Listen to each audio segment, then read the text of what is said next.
Hi friends, I am Abhishek. Welcome to my YouTube channel the ocean of Shiksha. तो आज हम M Laxmikant का जो 41th चैप्टर है शेड्यूल एंड ट्रैवल एरियाज उसके बारे में डिस्कस करेंगे।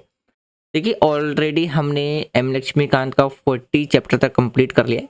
आज हमारा जो एम लक्ष्मीकांत का 6th पार्ट है वो भी कंप्लीट हो जाएगा। लास्ट चैप्टर में जो हमने डिस्कस किया था लास्ट क्लासेस में, वो हमने किसके बारे में डिस्कस किया था कि जो स्पेशल प्रोविंस है हमारी स्टेट के पास, यानी कि आप ये कह सकते हो जो हमारा पहला चैप्टर था उसमें हमने किस बारे में डिस्कस किया था कि यूनियन और हमारी जो टेरिटरीज थे उस पे हमने डिस्कस किया था।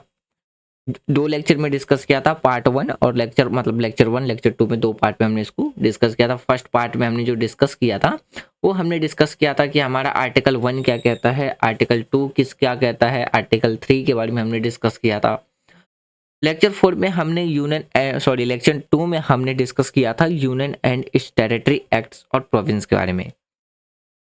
तो दो लेक्चर में हमारा ये चला था। आज हमारा चैप्टर 41 रहेगा, यानी कि एम लक्ष्मीकांत में अभी तक टोटल हमने 126 लेक्चर अभी डिस्कस कर लिया है, जिसमें से चैप्टर 1 से लेकर के चैप्टर 40 तक आपको देखने को मिल जाएगा, यानी कि 40 चैप्टर हमने एम लक्ष्मीकांत में कंप्लीट कर चुका है।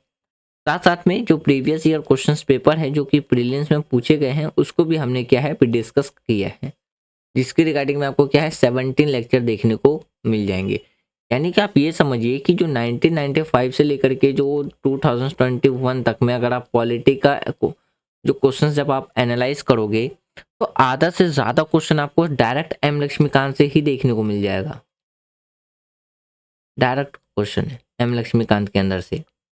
तो इस पॉइंट ऑफ व्यू से अगर आप मेंस के पॉइंट ऑफ व्यू से अगर आप देख लो या प्रीलिम्स के पॉइंट ऑफ व्यू से देख लो, तो आपको जो एम लक्ष्मीकांत की बुक है वो काफ़ी ज़्यादा इंपॉर्टेंट है। सिर्फ ये मैं सिविल सर्विस एग्जामिनेशंस के पॉइंट ऑफ व्यू से नहीं बता रहा हूँ। आप जो भी एग्ज़ाम की प्रिपरेशंस करो, चाहे वो फिर आपका एसएससी हो, स्टेट पब्लिक सर्विस कमीशन हो, रेलवे हो, तो पॉलिटी एक ऐसा सेक्शन है जिसमें आपको मेनली देखने को मिल जाएगा। तो आज की वीडियो में मेनली हम क्या डिस्कस करेंगे, शेड्यूल ट्राइब्स, शेड्यूल एरिया और जो ट्राइब शेड्यूल और ट्राइबल एरियाज है उसके बारे में डिस्कस करेंगे। देखिए, हमारे कॉन्स्टिट्यूशंस के अंडर 5 के अंदर अगर हम शेड्यूल की बात करते हैं, 5th शेड्यूल के अंदर एक स्पेशल प्रोविंस रखा गया, स्पेशल पावर्स गारंटेड किया गया है किसी भी state respect to the administration and control of schedule area and schedule tribes, यानी कि शेड्यूल एरिया और ट्राइब्स के एक्सेप्ट अगर जिसमें हम बात करते हैं आसाम, मेघालय, त्रिपुरा और मिजोरम आपको देखने को मिलेगा। एक चीज और याद रखिएगा, इसमें मणिपुर आपको कहीं पे भी मेंशन नजर नहीं आएगा।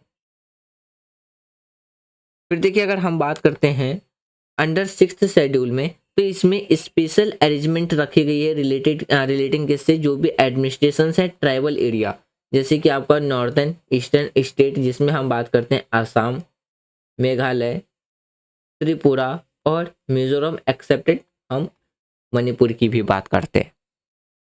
तो हमारे कॉन्स्टिट्यूशंस का शेड्यूल 5th एंड 6th काफ़ी ज़्यादा क्या है इंपॉर्टेंट बन जाता है। किसी भी प्रीवियस ईयर में रिगार्डिंग में कुछ क्वेश्चन पूछे गए तो सैटरडे को हम डिस्कस कर लेंगे, जो कि हमारा previous year question paper discussion रहता है। तो अभी हमारा पॉलिटी ही सेक्शन चल रहा है, वो सारी वीडियो जो भी अभी तक हमने डिस्कस किया है प्लेलिस्ट में अपलोडेड है, आप प्लेलिस्ट में जाकर के देख सकते हैं।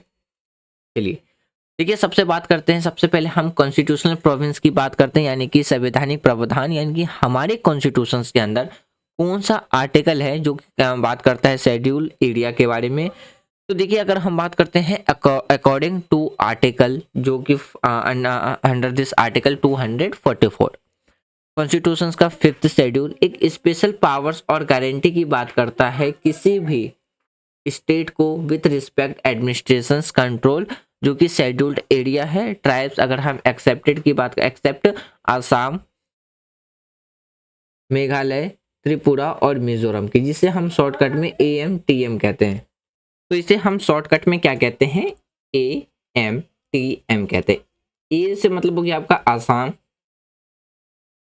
M से हो गया आपका मेघालय, टी से त्रिपुरा और एम से मिजोरम। यानी कि यहाँ पे बस इतना याद रखना कि अभी इसमें मणिपुर नहीं है, मणिपुर आपको इसमें नहीं देखने को मिलेगा। मणिपुर आपको देखने को मिलेगा 6th शेड्यूल में, जब हम आगे डिस्कस करेंगे।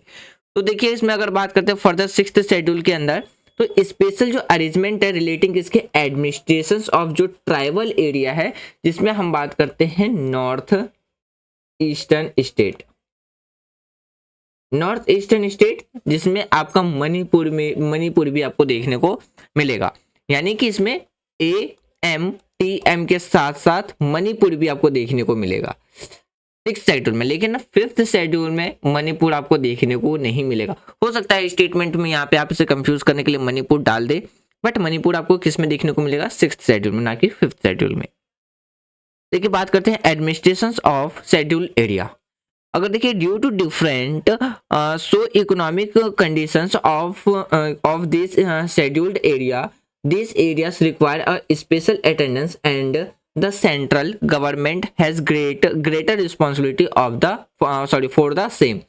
अब देखिए यहाँ पे मतलब क्या है कि अगर हम बात करते हैं, अगर जो डिफरेंट जो इकोनॉमिक और जो सोशली जो कंडीशंस आपको देखने को मिलेगा, जो डिफरेंट इकोनॉमिक और सोशल कंडीशंस जो है, तो इसके वजह से क्या है यहाँ पे एक स्पेशल अटेंडेंस देने की बात की जा रही है। किसकी? तो सेंट्रल गवर्नमेंट की। तो यहाँ पे क्या है, जो शेड्यूल्ड एरिया है, तो वहाँ पे सेंट्रल गवर्नमेंट की जो रिस्पॉन्सिबिलिटी होती है वो क्या हो जाती है? ज़्यादा बढ़ जाती है।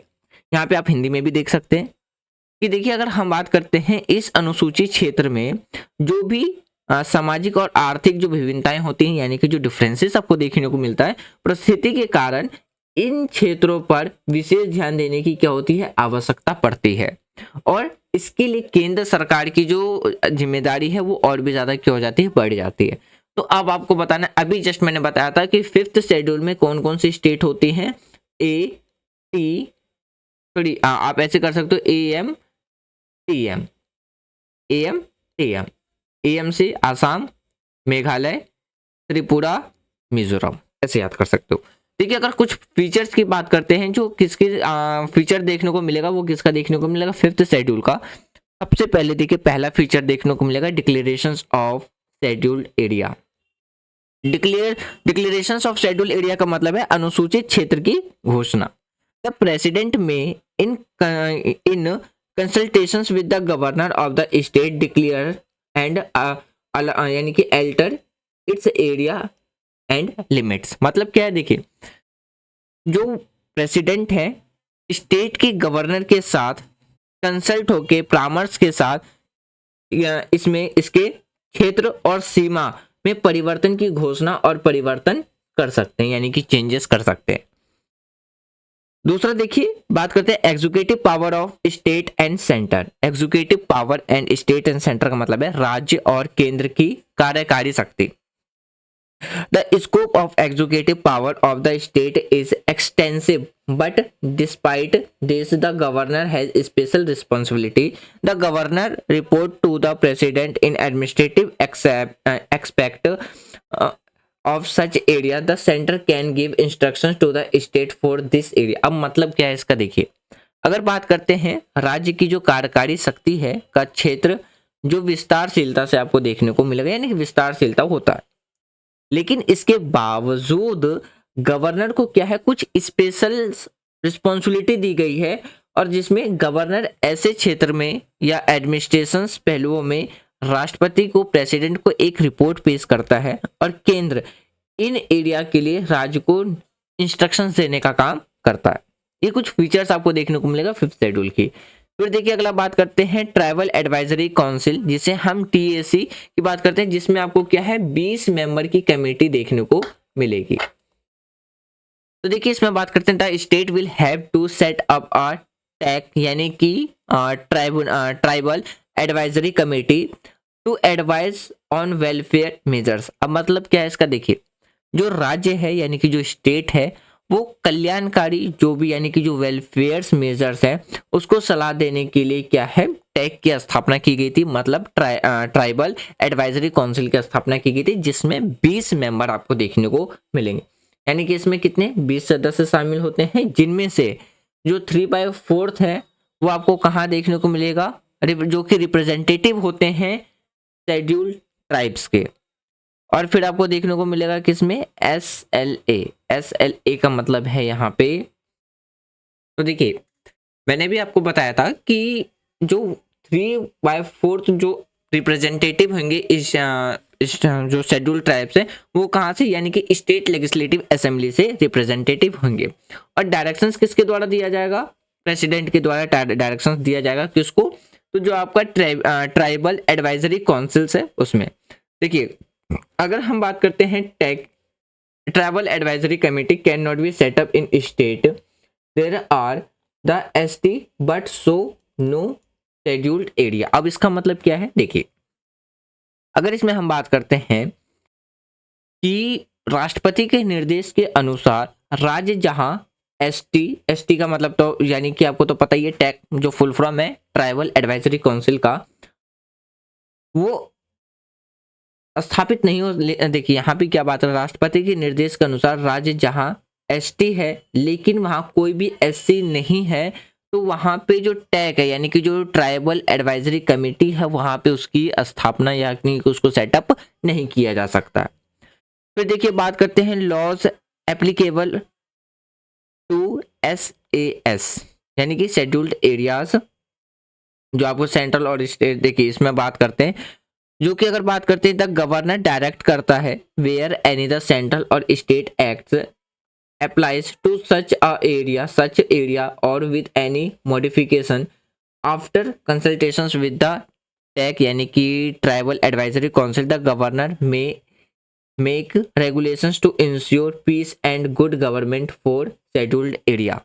मतलब क्या, देखिए अगर राज्यपाल जो गवर्नर है वो ऐसा निर्देश देता है, डायरेक्ट्स करता है, क्योंकि केंद्र या राज्य के बीच में अगर बात करते हैं अधिनियम ऐसे क्षेत्र पर या किसी भी मॉडिफिकेशंस बात करते हैं, जैसे कि मॉडिफिकेशंस का मतलब होता है संशोधन करना, चेंजेस करना एक तरीके से, मॉडिफिकेशंस के साथ लागू होता है, तो वहां पे जो ट्राइबल एडवाइजरी काउंसिल है के साथ परामर्श के बाद गवर्नर जो आपका SA है यानी कि जो शेड्यूल्ड एरिया है के लिए शांति यानी कि पीस और एक गुड गवर्नेंस के लिए गुड गवर्नेंस की सुनिश्चित के लिए विनिमय बना सकते हैं यानी कि रेगुलेशंस बना सकता है। ये कुछ फीचर्स हैं किसके, हमारे शेड्यूल्ड एरिया के, यानी कि जो शेड्यूल 5 है हमारे कॉन्स्टिट्यूशंस का, तो उसका कुछ फीचर्स देखने को मिलेगा। फिर देखिए बात करते हैं एज पर कॉन्स्टिट्यूशंस ऑब्लिगेशंस यानी कि संवैधानिक दायित्व के अनुसार अगर हम बात करते हैं तो प्रेसिडेंट अपॉइंट करता है commissions to report on administrations, जो भी आपका देखने को मिलेगा शेड्यूल्ड एरियाज के लिए। फिर वेलफेयर्स जो स्कीम बनते हैं या जो वेलफेयर्स होते हैं किसके लिए, शेड्यूल्ड ट्राइब्स के लिए स्टेट के अंदर में।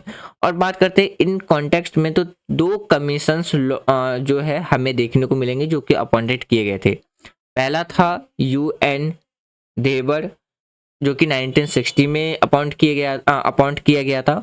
दूसरा था दिलीप सिंह भूरिया कमेटी जो कि 2002 में अपॉइंटमेंट की गई थी। तो देखिए ये नाम जरूर याद रखना है, इसके रिगार्डिंग पे भी आपसे सवाल क्या है पूछा जा सकता है।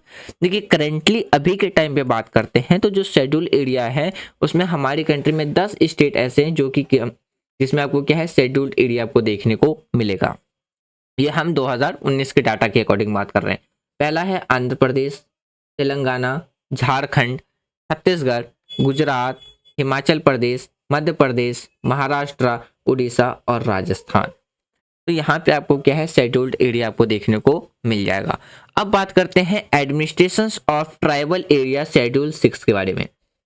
देखिए 6th शेड्यूल के अंदर बात करते हैं तो 6th schedule 4th of the constitution provide for the administration of tribal areas in the northern eastern state of Assam, Meghalaya, Tripura and Mizoram. यानी कि अगर हम 6th शेड्यूल की बात करते हैं तो इसमें आपको क्या है 4 स्टेट देखने को मिलेगा, यानी कि संविधान की 6वीं अनुसूची में जो 4 आपको नॉर्दर्न ईस्टर्न स्टेट आपको देखने को मिलेगा, जैसे आपका आसाम हो गया, मेघालय, त्रिपुरा एंड मिजोरम आपको देखने को मिलेगा, साथ में आपको मणिपुर भी देखने को मिलेगा। फिर देखिए अगर हम बात करते हैं इसका जो पर्पस है इस सिस्टम का टू द प्रोटेक्ट करना उसके जो कल्चर्स हैं, कस्टम है या सिविलाइजेशन है पीपल इन दिस एरिया के अंदर में। which are still not able to sustain the life of the majority of this area। मतलब क्या है इसका कि देखिए अगर बात करते हैं इन क्षेत्र में जो बहुसंख्यकों के जीवन को अस्थायी बनाए रखने में समर्थक नहीं है। फिर देखिए बात करते हैं कुछ फीचर्स हैं सिक्स शेड्यूल के, जैसे भी हमने यहाँ पे फिफ्थ शेड्यूल के बारे में डिस्कस किया था, ठीक उसी तरीके से कुछ फीचर्स दिए गए हैं यहाँ पे सिक्स्थ शेड्यूल के। देखिए ट्राइबल जो एरिया है जिसमें अगर बात करते हैं हम किसके बारे में, आसाम, मेघालय, त्रिपुरा और मिजोरम।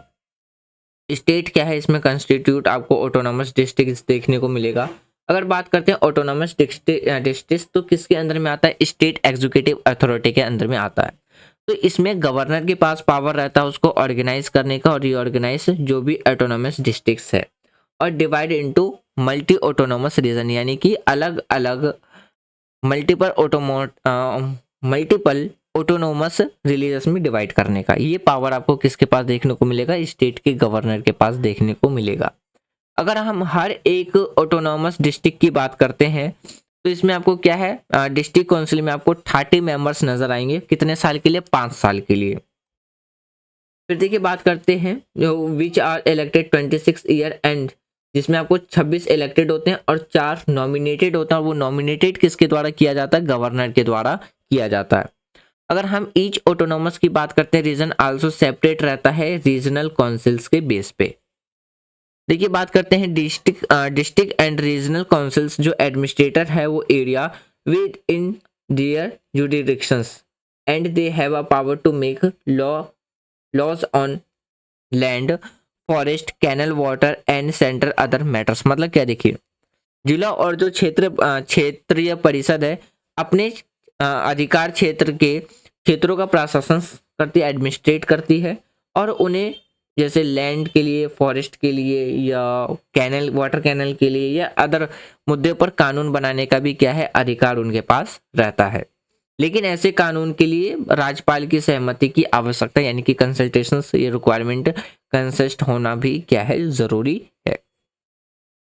फिर देखिए बात करते हैं डिस्ट्रिक्ट काउंसिल्स में establish primary school, dispensaries, markets, ghats, roads in the districts and may also make rules the lending of money and control of trade by non-tribals, but such rules requires the consent of the governor। अब मतलब देखिए इसका क्या है, अगर हम बात करें कि जो भी जिला परिषद है, जिला में जो प्राइमरी स्कूल है, यानी कि जो आपका फर्स्ट से 8 तक मान सकते हो, या जो भी आपकी डिस्पेंसरी है, मार्केट हो गया, घाट हो गया, सड़क स्थापित करती है। और यह गैर आदिवासियों के द्वारा जो भी, अगर हम लैंडिंग ऑफ मनी की बात करते हैं उसको कंट्रोल, और जो ट्रेड है नॉन ट्राइबल्स उसको क्या करना, कंट्रोल, नियमित उनके लिए क्या है, एक rules and regulations banana.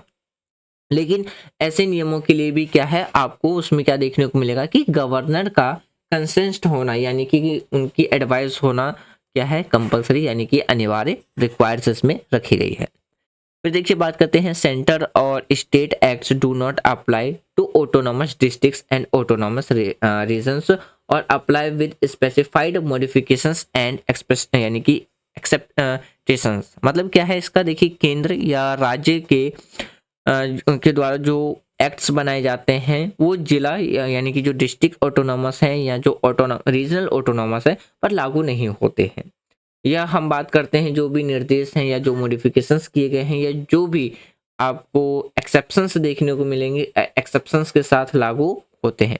Governor यानी कि बात करते हैं जो गवर्नर होते हैं वो डायरेक्शंस देता है बोथ किसको, सेंट्रल को और स्टेट एक्ट्स को। केस ऑफ आसाम के केस में क्या होता है कि जो गवर्नर है वो डायरेक्शंस प्रोवाइड कर, डायरेक्शंस देने का काम करता है स्टेट को भी और सेंट्रल को भी। फिर देखिए अगर हम बात करते हैं मेघालय, त्रिपुरा और मिजोरम के केस में, तो वहां पे प्रेसिडेंट के द्वारा क्या है, डायरेक्शंस दिया जाता है रिस्पेक्ट किसको, सेंट्रल एक्ट्स और गवर्नर के द्वारा। फिर क्या है, गवर्नर्स के द्वारा भी क्या है, डायरेक्शंस दिए जाते हैं यहाँ पे रिस्पेक्ट ऑफ स्टेट एक्ट्स के। तो प्रेसिडेंट के द्वारा किसके एक्ट्स में दिए जाते हैं, सेंट्रल के एक्ट्स में, और गवर्नर के द्वारा किसके एक्ट्स में डायरेक्शंस दिए जाते हैं, स्टेट के एक्ट्स में, यानी कि राज्य के कानून में। आप इन शॉर्ट ये समझिए कि मेघालय, त्रिपुरा और मिजोरम की केस में बात करें तो सेंट्रल के कानून को डायरेक्शन निर्देश देने का काम राष्ट्रपति करता है, और सेंट्रल के कानून को डायरेक्शन दिशा देने का काम गवर्नर करता है। आप इन शॉर्ट यही समझ लीजिए।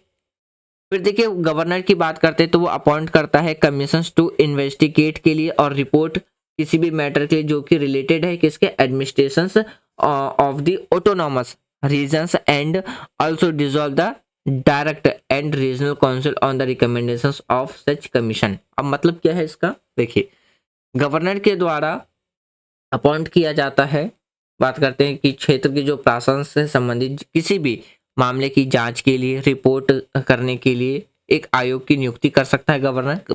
गवर्नर के पास ये पावर रहती है और ऐसे आयोग की सिफारिश पर डिस्ट्रिक्ट और जो रीजनल काउंसिल है को क्या वो डिसॉल्व भी कर सकता है। तो ये पावर आपको किसके पास देखने को मिलेगा, गवर्नर के पास देखने को मिलेगा।